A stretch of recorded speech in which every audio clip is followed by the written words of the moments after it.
Okay, so in this video, if you've got a bobber, or thinking of getting a bobber, or you've got a bobber in order and you want to know what it feels like, or have a long video of what it's like owning a bobber or riding a bobber, then watch this video and this will tell you everything you need to know.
Okay, that was a good ride there. A little bit windy, but now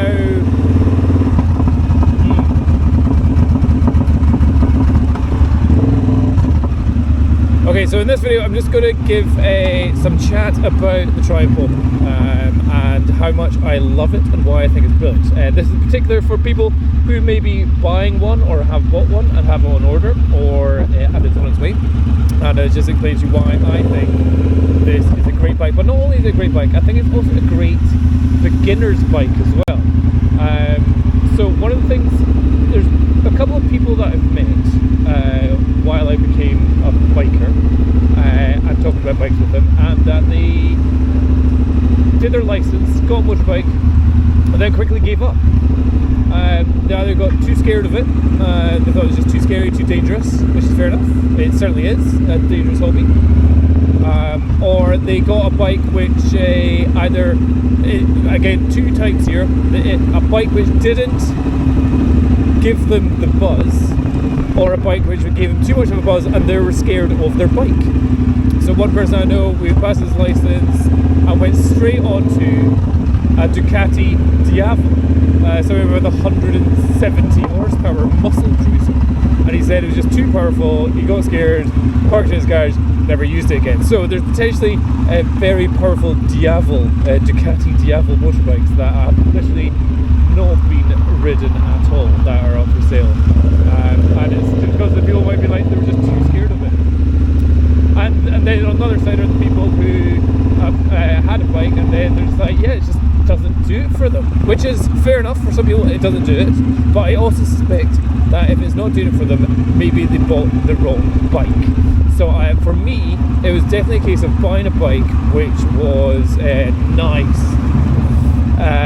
You give me a heads up as well.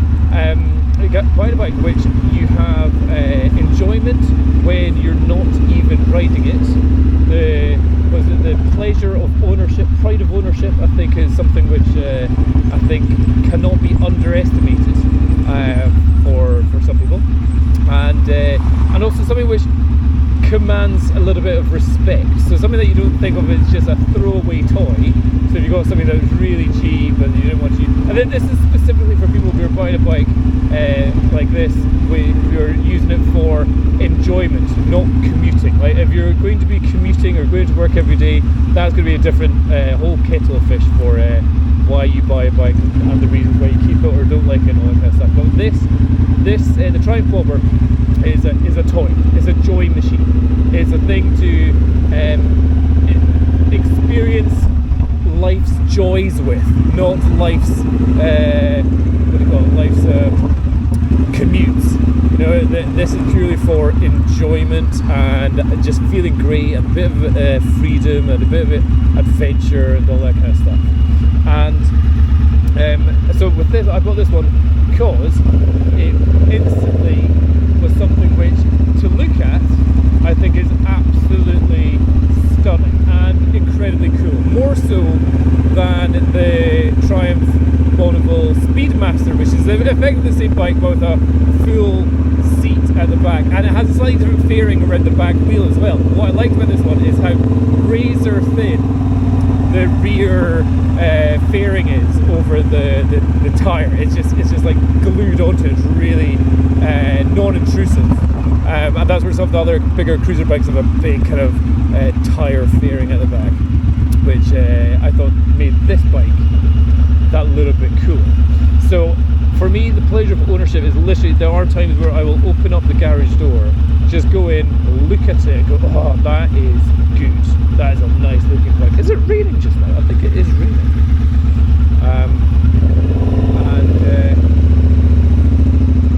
And that's a lovely experience to have, especially in winter time when you potentially can't go out riding that much, or when you've got life commitments like families and kids and birthday parties and having to look after stuff, that you don't get the chance to actually go out and rip around the back streets like this. So yeah, having something which, as you open the garage door, you're like, ooh, that's good. And that's where I'm also looking at Ducati at the moment as well, as for second bike purchase. There's a Ducati which I'm quite interested in. Well, there's lots to get for all the Ducatis I'm very interested in. Oh wait.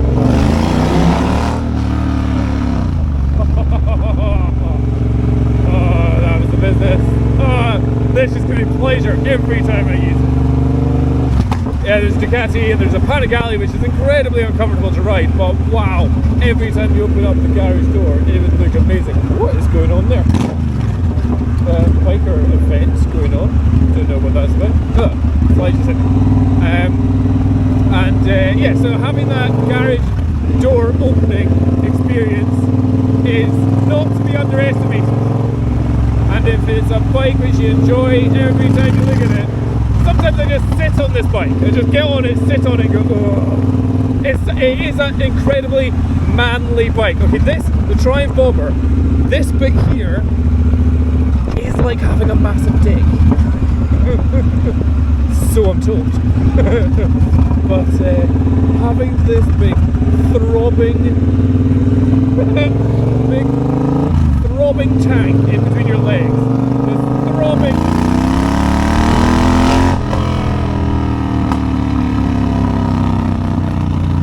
this throbbing sexy vibrator in between your legs is like having a giant penis. Anyway, I'll carry on with the chat after I've done a little bit of spirited riding.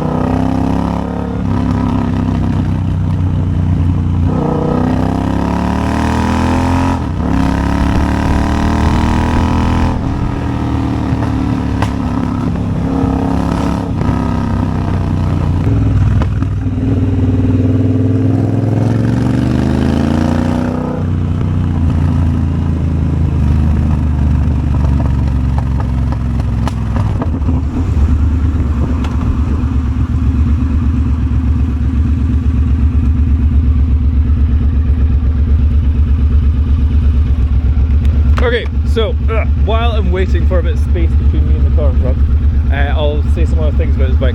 Yeah, so as I said, it's like having a massive dick in between your legs, and Oh, yeah, it's just a very manly, masculine bike. Additionally, with the positions of your feet on the pegs being right underneath you, it's a very comfortable ride. So everyone looks at this bike thinking, hold on, that seat looks hellish uncomfortable.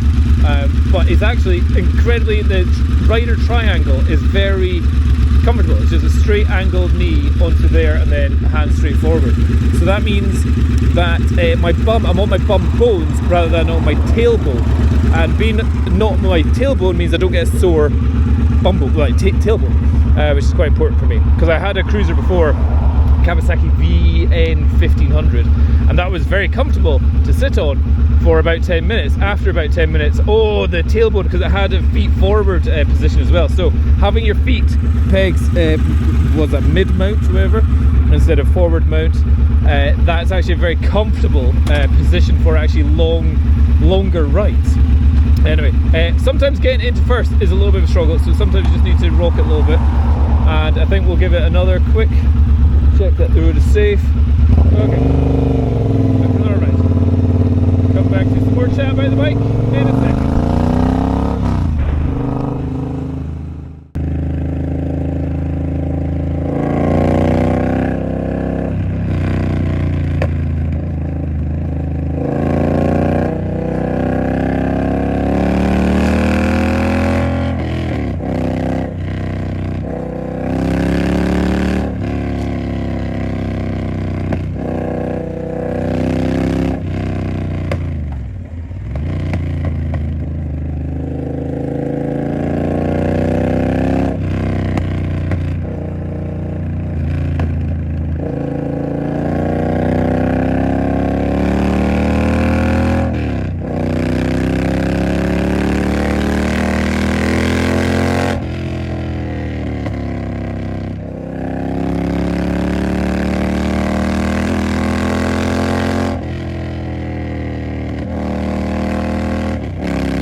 That torque is so addictive,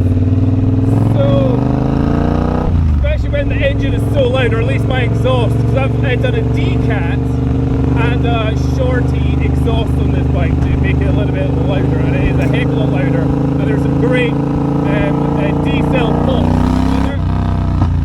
All those little pops are coming out the back of the exhaust there, just sound brilliant.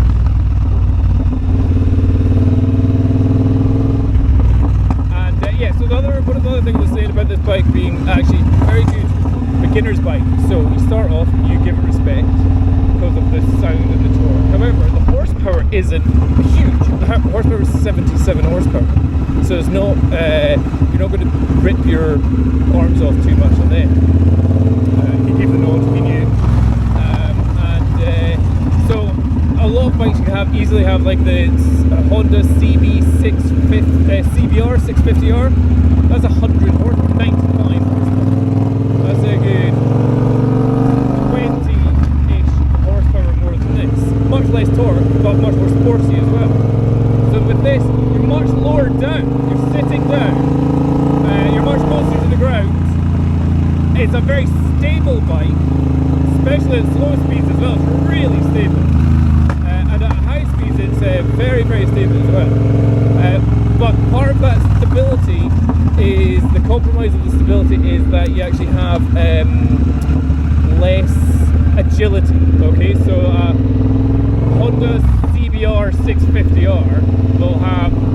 agility, this, it really feels like you're wrestling a big, feels like you're in a swimming pool and you've got a big blow up ball. And that's what you're having to kind of, that's the difference of the agility. So a sports bike, really fast. This is like being in a swimming pool. But that's just part of, one, its weight, and two, its masculinity. It's not a nimble little thing, it's a big manly bike. And anyway, when you get a tunnel like this with trees, it's so beautiful, you just have to go.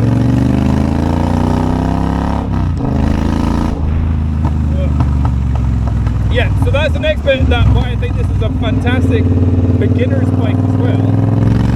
So you'll live with it forever because you'll be happy with its looks, its power, but also you get all the enjoyment at a relatively safe speed. What's my indicator? At a relatively safe speed, so you're not having to do 80 miles an hour in first gear to get to the revs. Like if you have a sports bike, the enjoyment is usually at the higher rev area, and a lot of these sports bikes you do 70, 80 in first gear. So well, here the enjoyment really is from like 30 to 50. Wow. 30 to 50 is just magical. 30 to 50 in second gear is just wild. So the next bit, because it's so low, when you come to a stop here, it's so easy to flat foot and just be comfortable on the bike here. There's never like tiptoeing going on at all. So I am trying to decide where I'm going to go now. I think I'm going to go for an adventure. So yeah, this is a bit of a scary, it's quite a steep uphill hairpin turn that we're going to do here. But on this bike, piece of cake.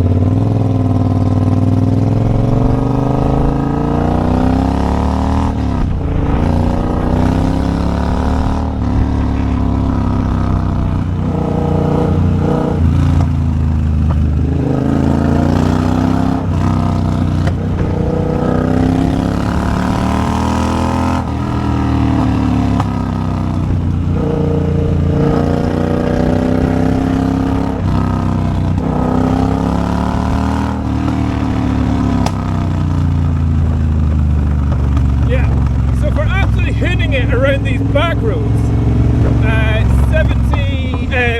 77 horsepower is more than enough. Hold on, I'm just going to go in here because I've got a bloody fly in my visor just now. One of the negative parts I would say is that the rear brake is it's certainly not sports bike rear brake, that's for sure. Anytime I've gone onto a more sporty bike, I've really felt that their rear brakes are so powerful. This one, on the other hand, you have to push down pretty hard, and very quickly it feels like the ABS is kicking in on the rear wheel. So I don't know, but either way, let's get back up here again. So yeah, because it's nice and low down, and the torque that you get, the sound that you get, the enjoyment. I can have so much enjoyment on.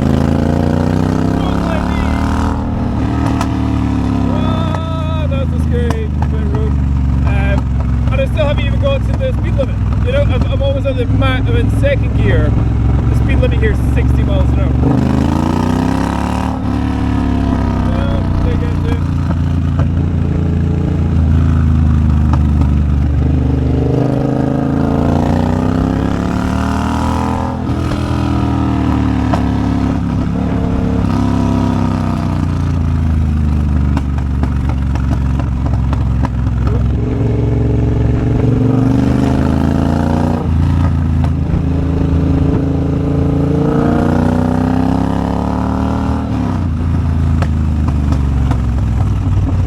That's where I wanted to go. Okay, too late. So the next thing I say is also it's quite easy to customize. Certainly the generation I've got, which is from the 2023, to decat and take off the exhaust and stuff, piece of cake. It's like a couple hours of jobs, but I, with no mechanical skills or engineering skills, was able to do that just by watching some YouTube videos and trial and error a little bit. Korean War Memorial. This is not where I want to go. Nope. Go there. Okay. One time.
There's a scene from the film Predator where a guy has a mini Gatling gun, handheld Gatling gun, and then he starts like firing it all off into the forest to try and kill the Predator.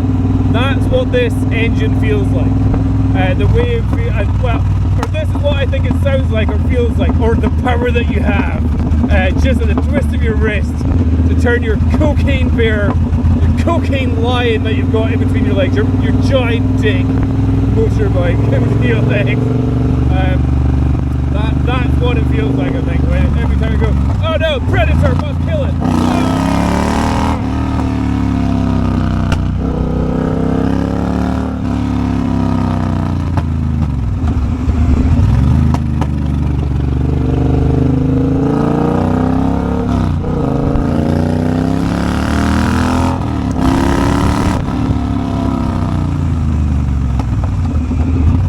But if you use both the brakes at the same time, they're pretty powerful.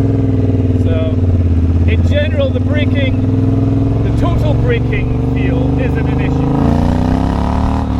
Just the rear.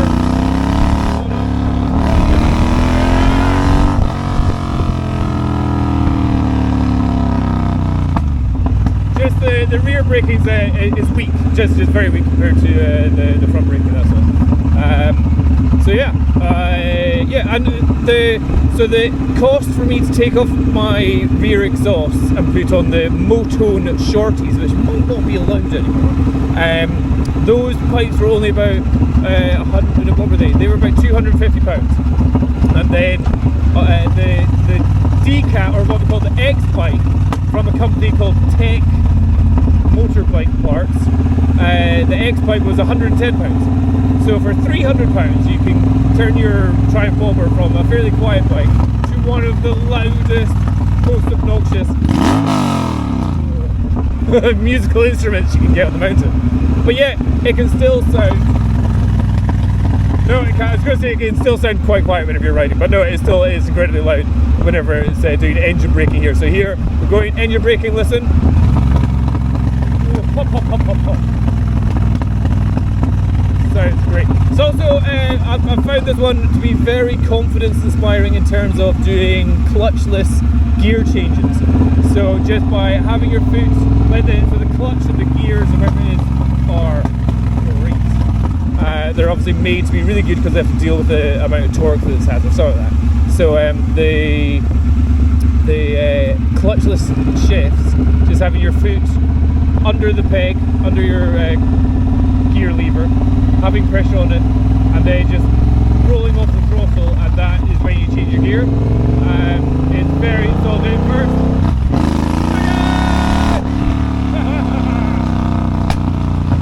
Right, okay, so yeah, that's the next thing. Is, yeah, this bike can be a bike that you just go nice and slowly on and you just ride, but it just encourages you so much to be a bit of a hoon. But at the same time, when you are hooning it, you're not going so fast that you're really endangering yourself. Like you can go incredibly fast and probably kill yourself. But you know, it's that 30 to 50, 30, 60, up to, you know, above 70 miles an hour, you don't really get any more enjoyment or more fun from it. But that, oh god, this junction as well. Right, I'm gonna have to accelerate away from them quite fast. So yeah, here I'll do a couple of clutchless shifts. You'll see I'll not use my hand on this, and I'll just flip off the throttle with my foot, giving pressure to the clutch. No, the, what do you call it? The gear lever, and then it changes gear. So right first, hand off.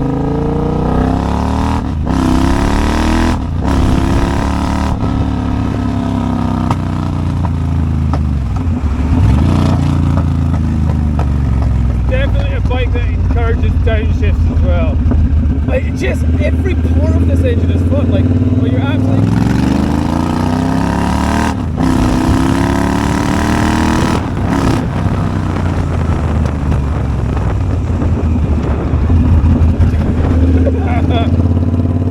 yeah, even when you're slightly lugging it, don't do that in the braking period, obviously, there's no good luck. But here I'm at 2000 RPM, in third gear, 30 miles an hour.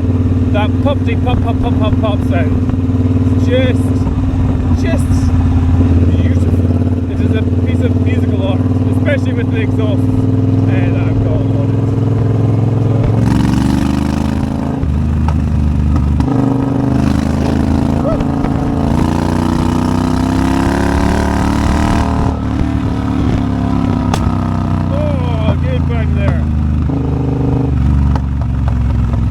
I'll get off here and I'll show you the exhaust and cat that I've got.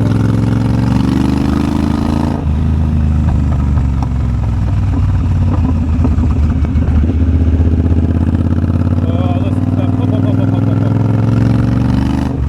It's like a fighter airplane from the 1,000 years ago, 100 years ago.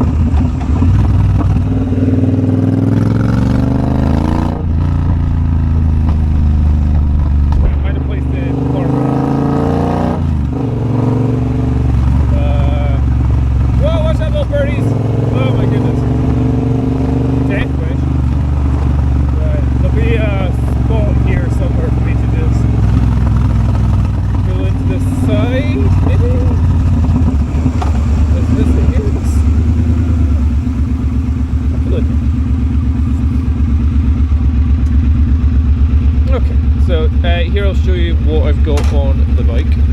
So the exhausts I've got are still the original headers, so they're fine. But at the back we've got the Moto Shorties exhaust. So they are just a little bit going to cat. The cat is also the thing that changed. So removing the catalytic converter, which is there, and putting in what's known as an X pipe, which is effectively just, it mixes the air from this exhaust and that exhaust, squishes it round and pushes out either side there. That's where the cat was before, and that was something that needed to get very hot to be efficient, or whatever it is, to get rid of the fumes. And it was just a hot piece of metal underneath the car. So taking the catalytic converter out loses a lot of weight. It weighed a good like 5 kilograms, and that is a lot, about 1.5 kilograms. And it also means it runs a lot cooler as well. The exhaust, I think, possibly is a little bit shorter, so maybe it runs, I don't know, but I haven't had any issues with doing that completely stop. No need to do anything with the engine or any like mapping and all that stuff. There's a thing called a 15-minute tune, where you just turn it on, let it ride, and let it do its thing, and you just wait until the fan kicks on, and then you leave it for 15 minutes still, so it's still like doing its thing, and then turn it off, and then that's it, done something to its ECU to make it a little bit more better. But yeah, Vic.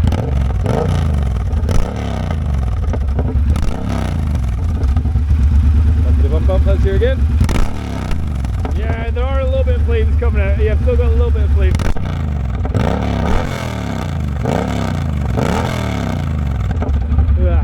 There's definitely a trick, I think, to get the flames. But otherwise, yeah, that's how it's looking just now. So we'll finish up the rest of this ride, and And as I say, yeah, what fantastic bike for beginners that don't want to be buying another bike after just a year of riding. So, oh, also, yeah, the other thing I did was with some kids' coloured in pens, coloured in the Cobra on the tire, because that is cool, especially if you're a kid. Okay, off for the last bit of the ride.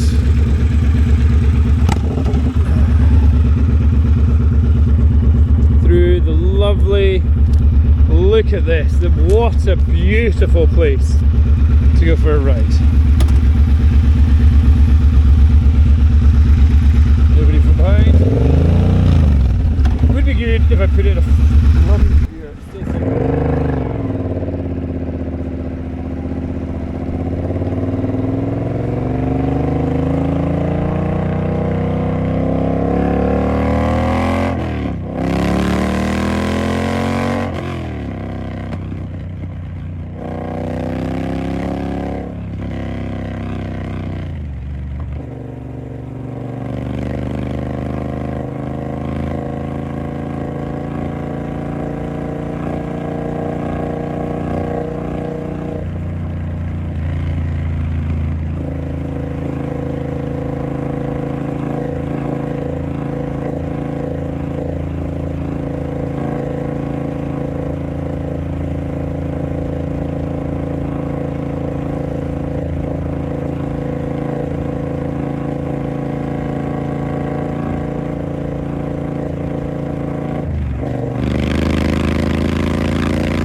Couple things I could probably say about the bike, so hold on, I'm going to find a place to park the bike.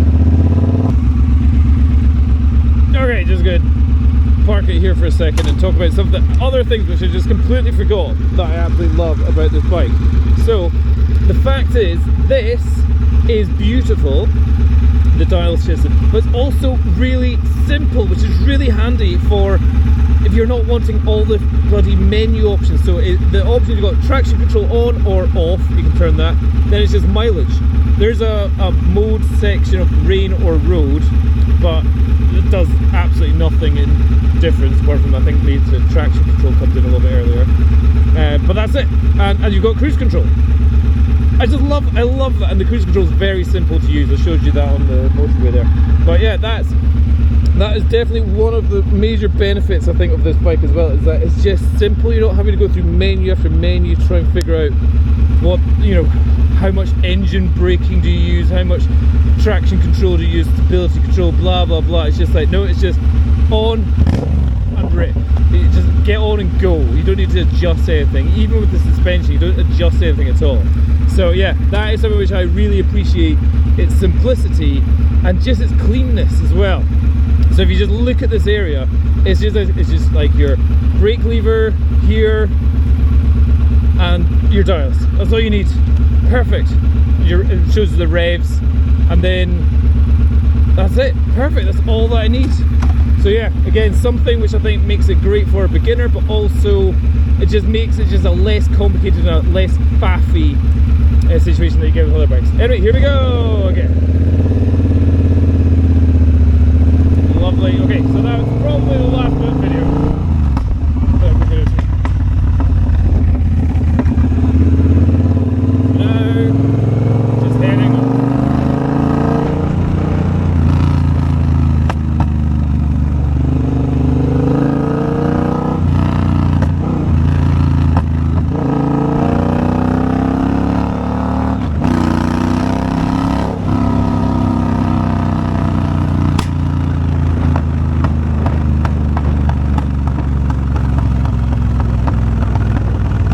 that sounds good.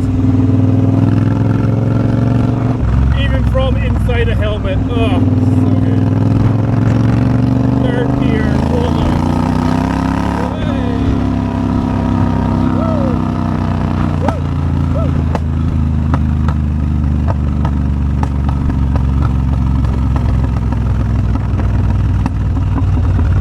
Just hearing the engine just coming down. So good.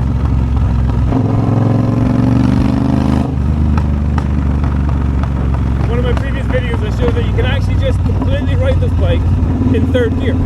Like you can pull away from junctions, you can ride around at 20 miles an hour in third gear, and you can get all the way up to about 70, 80 miles an hour. You almost never need to change gear if you're so inclined. So third gear is an absolute weapon on this bike. Calm down, Karen. 220, shut up. Or maybe she's wanting me to rev.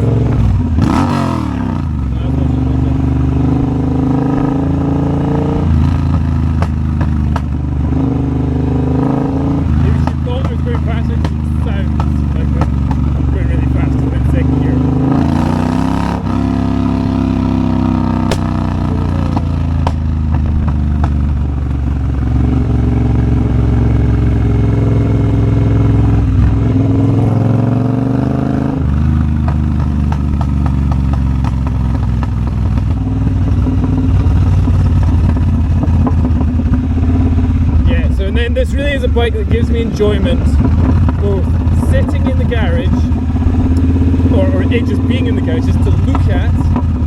It gives me enjoyment to just sit on, and it gives me enjoyment to ride slowly, and it's a pleasure to ride fast as well. It's a pleasure to ride in the city, because it's very easy to manoeuvre everywhere. You're nice and low down, easy to waddle, easy to get it wherever you need it to go, and the torque is great for commuting through the city. And the sound is brilliant when it echoes off all the buildings. It's great around the back roads, whereas probably the least area is motorways. Sitting on the motorway, although it's stable, you're just getting battered by a full body wind of 70 miles an hour, which can mean you're really holding on. Your grip strength is going to be pretty good with this bike, that's for sure. No, I'm bloody flying around.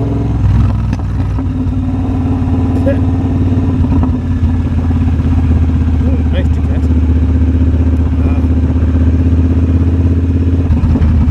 Oh, why am I still indicating right?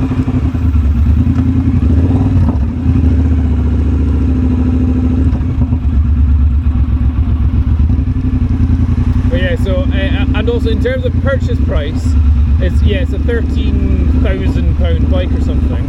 I put down about a £3,000 deposit, so that's like a £10,000 bike then.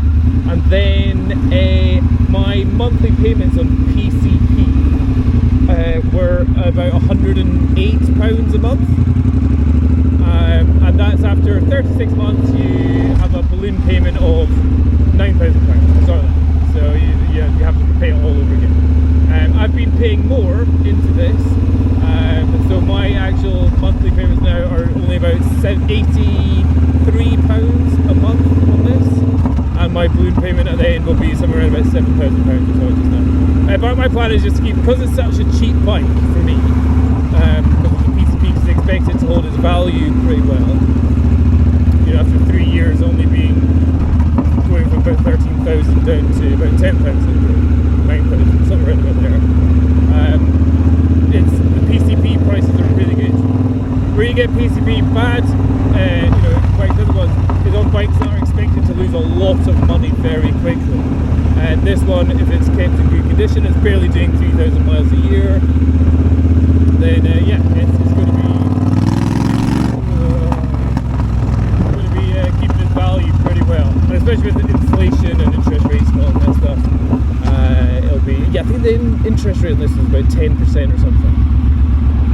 Okay. Let's see what the torque feels like.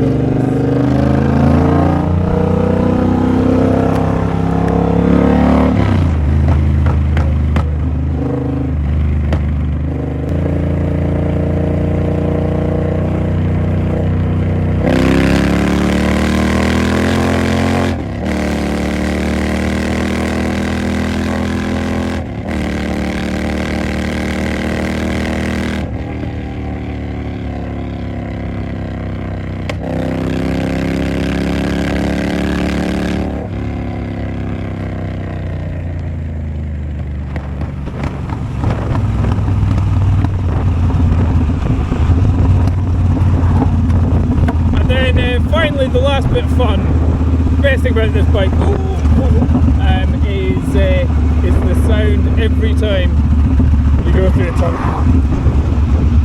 Where is this bus into? Oh, it's over to I really shouldn't rem the tunnel for cyclists there. I'll do it just like that. Yeah, just the sheer sound of this, the thunder that it creates every time you go through the tunnel. It's impossible sound to go through the tunnel. No, yeah.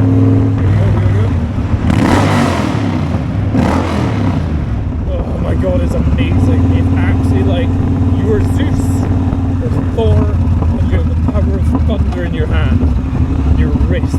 You do that and suddenly you are igniting the skies with thunder. Brilliant. Absolutely brilliant. Anyway, that's enough for this video. Please like and subscribe and do all that kind of usual chat that happens at the end of videos. Trying to get my subscriber count up. And let me know if you'd rather more of these talking videos or ones where it's literally just bike engine and nothing you do. Just bike engine and exhaust sound.